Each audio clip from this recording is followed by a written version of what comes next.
One, action. I'm Robert Frank, and are you tired of being stuck as a little weak boy?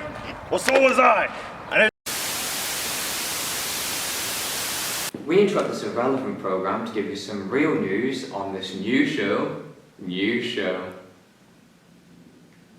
Given the nominations have kicked off with the most frequently apparent game, Clone Expedition 33, this will be one of the hottest contenders alongside games like Hollow Knight Silksong, as these will be the two to look out for when voting on December 12th, 12:30am to 4am. In other recent news on this new show, Valve, the creators of the greatest Monopoly of all time, have just announced that they're releasing the Steam Machine, which is a PC console hybrid. The Steam Machine is reported to allow support for select PlayStation titles such as The Last of Us, Spider-Man and God of War.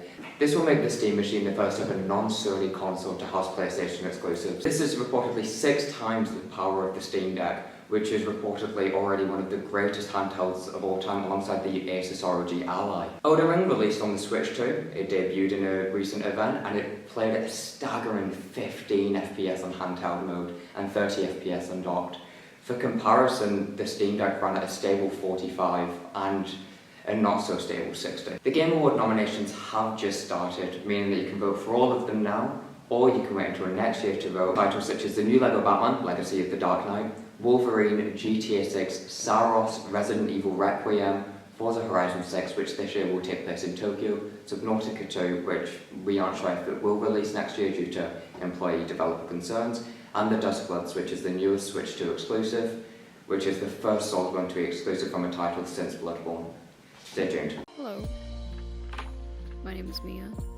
I am going to be telling you your dose of animation news. But to begin, this does look pretty weird, doesn't it? This isn't a human being talking to you. Do ignore that. But moving on, to begin, beloved indie company, Glitch Productions. They reached their goal on Kickstarter, and now Murder Drones has a comic in the making. It's huge for Murder Drones in itself. Like, that show only got 1 season, which is on YouTube and Amazon Prime. But on the note of Amazon Prime, Has Been Hotel released its 2nd season this year with huge, great reviews, and season 3 is already in production. Phenomenal. It might even be finished right now. We don't know. But moving on from TV shows, movies. Movies, they keep getting better. They keep getting better through the years. To begin, ironically, Zootopia 2 released this year. But it didn't just release like any other movie. It broke 2 records.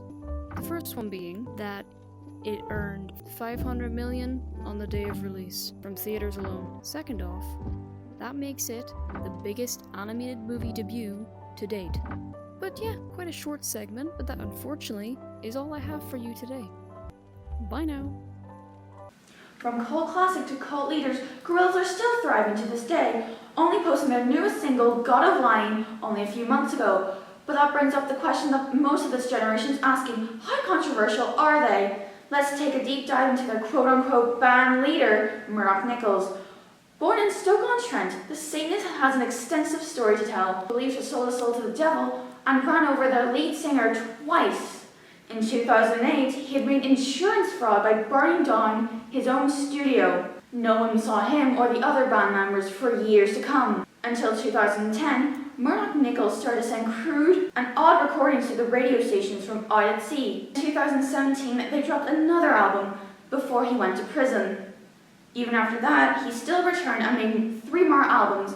We have sent out a reporter and cameraman to Kong Studios to interview the members, but we haven't got a response yet. So if you have seen these people on screen, please let us know.